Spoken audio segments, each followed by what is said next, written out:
It was a beautiful morning on the island of Sodor. Thomas the Tank Engine's blue paint sparkled in the sunshine as he puffed happily along his branch line with Annie and Clarabelle. He was feeling very pleased with himself.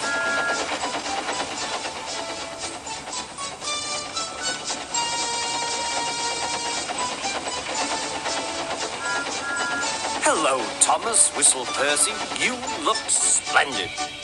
"Yes, indeed," boasted Thomas.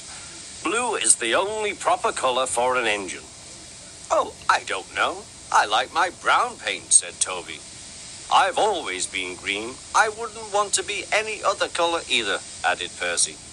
Well, anyway, huffed Thomas, "blue is the only color for a really useful engine. Everyone knows that." Percy said no more. He just grinned at Toby. Later, Thomas was resting when Percy arrived. A large hopper was loading his trucks full of coal. Thomas was still being cheeky. "Careful," he warned. "Watch out with those silly trucks." Go on, muttered the truck.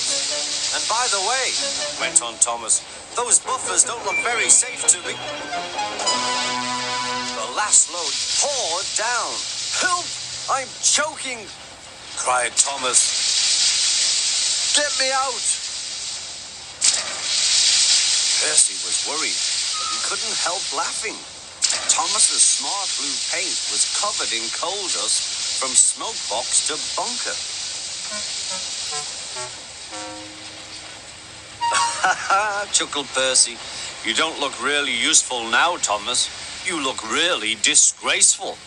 "I'm not disgraceful," choked Thomas. "You did that on purpose. Get me out."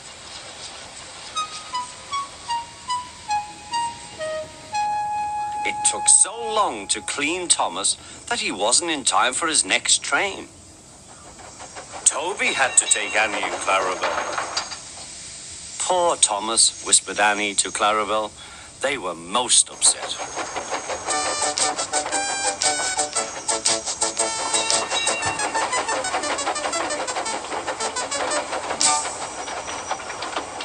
Thomas was grumpy in the shed that night. Toby thought it a great joke, but Percy was cross with Thomas for thinking he had made his paint dirty on purpose.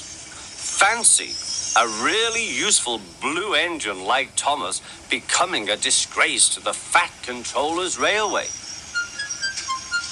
Next day, Thomas was feeling more cheerful as he watched Percy bring his trucks from the junction. The trucks were heavy and Percy was tired.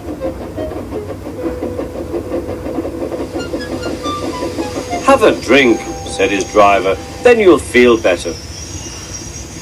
The water column stood at the end of the siding with the unsafe buffers. Suddenly, Percy found that he couldn't stop. The buffers didn't stop him either. "Oh!" wailed Percy, "help!" The buffers were broken and Percy was wheel deep in coal. It was time for Thomas to leave. He had seen everything. "Now Percy has learned his lesson too," he chuckled to himself.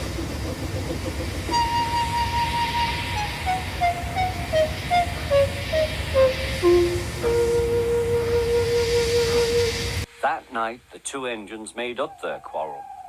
"I didn't cause your accident on purpose, Thomas," whispered Percy. "You do know that, don't you?" "Of course," replied Thomas, "and I'm sorry I was cheeky. Your green paint looks splendid again, too. In future, we'll both be more careful of coal."